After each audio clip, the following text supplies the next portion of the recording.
서울 동부지방법원 24타경 52059 서울 송파구 석촌동에 소지한 주택이 경매로 나왔는데요. 이 집에는 임차인 제시가 있는데 제시는 재입신고를 12년 2월 27일 날 했습니다. 따라서 다학력이 12년 2월 28일 날 0시에 발생하고요. 등기부에 있는 말소기준권리 근저가 설정 23년 4월 13일보다 빠르기 때문에 대항력이 있는 임차인이 되는 것이고, 확정일자 역시 22년 2월 11일이라서 근저당보다 빨라서 1순위로 배당이 되는 것처럼 보여집니다. 자, 임차인은 대항력이 있는 임차인이기 때문에 보증금을 전액 받지 못할 경우에는 이 집에서 안 나가도 되는 세입자가 되는 거죠. 그래서 낙찰자는 이 대항력 있는 임차인이 법원으로부터 못 받은 돈이 있다면 그 돈을 다 인수를 해야 되는, 임차인에게 낙찰가 외에 추가로 돈을 줘야 되는 그런 상황이 발생하는데요.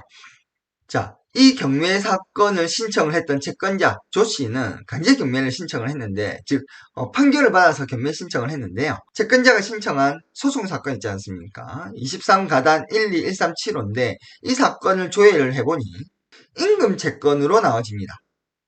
자, 이 임금 채권은 경매 사건에서 배당을 받을 때 1순위로 배당이 되거든요. 임금 채권 중에서 3개월치 월급 그리고 3년치 퇴직금은 소액 임차인의 최우선 변제와 동순위로, 같은 순위로 배당되기 때문에 사실상 제일 먼저 배당을 받는 채권이다, 이렇게 생각을 하시면 되겠습니다. 자, 그런데 임차인은 보증금이 3억 5백이라서 소액 임차인이 아니기 때문에 확정일자에 따라서 배당을 받게 될 것이고, 그렇다면 1순위로 배당이 되는 임금채권보다 후순위로 배당이 될 것이다 라는 것이죠. 자, 그렇다면 이 임차인은 법원 경매 사건의 낙찰가에서 먼저 배당을 못 받을 수 있어서 보증금 전액이 지급이 안 될 수도 있겠다라는 겁니다. 따라서 낙찰자는 이 임차인에게 추가로 돈을 줄 가능성이 대단히 높은 사건이 되겠습니다. 대항력 있는 임차인이 있을 때는 반드시 배당 관계를 확인을 하셔야 되고요. 대항력이 없는 임차인이 살고 있거나 또는 채무자가 살고 있을 때에는 배당에 대해서 신경을 쓰지 않으셔도 되겠습니다.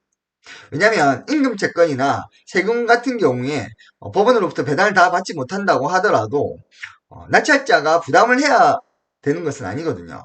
하지만 그러한 채권들 때문에 대항력 있는 임차인이 보증금 다 받지 못한다면 그 임차인의 보증금은 낙찰자가 추가로 줘야 되기 때문에 대항력 있는 임차인이 있을 때는 반드시 배당을 신경 써야 되겠다라는 것 기억을 하시길 바라겠습니다.